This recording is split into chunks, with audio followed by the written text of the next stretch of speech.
یہ مولانا رومی کی مثنوی کی مشہور کہانی ہے جس کا عنوان ہے اندھیرے کمرے میں ہاتھی۔ یہ کہانی انسانی فہم اور ادراک کی محدودیت پر گہری بصیرت پیش کرتی ہے۔ اندھیرے کمرے میں ہاتھی ایک گروہ ایسا تھا جس نے کبھی ہاتھی نہیں دیکھا تھا۔ ایک دن ان کے شہر میں ایک ہاتھی لایا گیا۔ لوگ ہاتھی کو دیکھنے کے شوقین تھے، اس لیے انہیں ایک اندھیرے کمرے میں لے جایا گیا جہاں ہاتھی موجود تھا۔ لیکن چونکہ وہاں کوئی روشنی نہیں تھی، وہ ہاتھی کو دیکھ نہیں سکتے تھے اور اسے سمجھنے کے لیے انہیں صرف چھونے پر بھروسہ کرنا پڑا۔ ایک شخص نے ہاتھی کی سونڈ کو چھوا اور نتیجہ اخذ کیا کہ ہاتھی ایک موٹے سانپ کی طرح ہے۔ دوسرے نے اس کا کان چھوا اور کہا کہ ہاتھی ایک پنکھے کی طرح ہے۔ تیسرے شخص نے ہاتھی کی ٹانگ کو چھوا اور زور دیا کہ ہاتھی ایک درخت کی مانند ہے۔ اور ایک اور شخص نے اس کے پہلو کو چھوا اور کہا کہ ہاتھی دیوار کی طرح ہے۔ ہر شخص نے ہاتھی کے مختلف حصے کو چھوا اور اسی کے مطابق اپنا خیال بنایا، لیکن کوئی بھی ہاتھی کی اصل حقیقت کو سمجھ نہ سکا کیونکہ وہ اندھیرے میں تھی۔ پھر انہوں نے آپس میں جھگڑنا شروع کر دیا کہ ہاتھی حقیقت میں کیسا دکھائی دیتا ہے، اور ہر کوئی اپنے ادراک کو درست سمجھ رہا تھا۔ منظر 5: حقیقت کا انکشاف۔ ایک دانا بوڑھا آدمی شور کی آواز سن کر کمرے میں داخل ہوتا ہے۔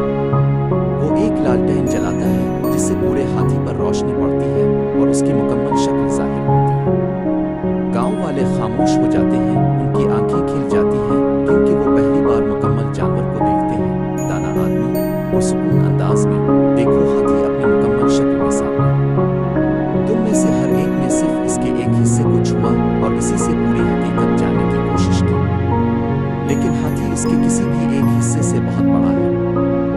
منظر 6: سبق۔ دانا آدمی گاؤں والوں کے درمیان سے گزرتا ہے۔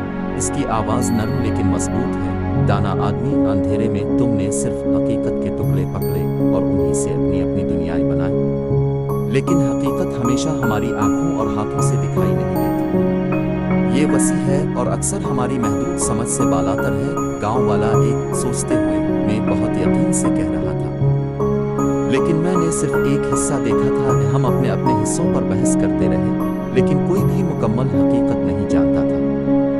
دانا آدمی: یہی دنیا کی فطرت ہے۔ ہم اکثر صرف وہی دیکھتے ہیں جو ہمارے سامنے ہوتا ہے، بڑی حقیقت سے بے خبر جو ہمارے ارد گرد موجود ہے۔ اصل دانشمندی اس میں ہے کہ ہم جانیں کہ ہم ہمیشہ پوری تصویر نہیں دیکھتے۔ گاؤں والے اس تجربے سے عاجزی سیکھتے ہوئے متفق ہو جاتے ہیں۔ وہ اکٹھے کھڑے ہو کر ہاتھی کو نئی سمجھ کے ساتھ دیکھتے ہیں۔ منظر 7: اخلاق۔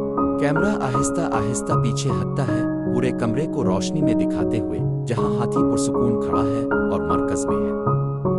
راوی: آواز پس منظر میں یوں گاؤں والوں نے سیکھا کہ حقیقت اکثر ہماری آنکھوں اور ہاتھوں کی پہنچ سے زیادہ ہوتی ہے۔ صرف اپنی محدود سوچوں سے بلند ہو کر ہم اس الہی حقیقت کی جھلک پا سکتے ہیں جو ظاہر کے پیچھے پوشیدہ ہے۔ کیمرہ آہستہ آہستہ سیاہ ہو جاتا ہے اور فضا میں پرسکون خاموشی کی آواز گونجتی ہے۔ اختتام۔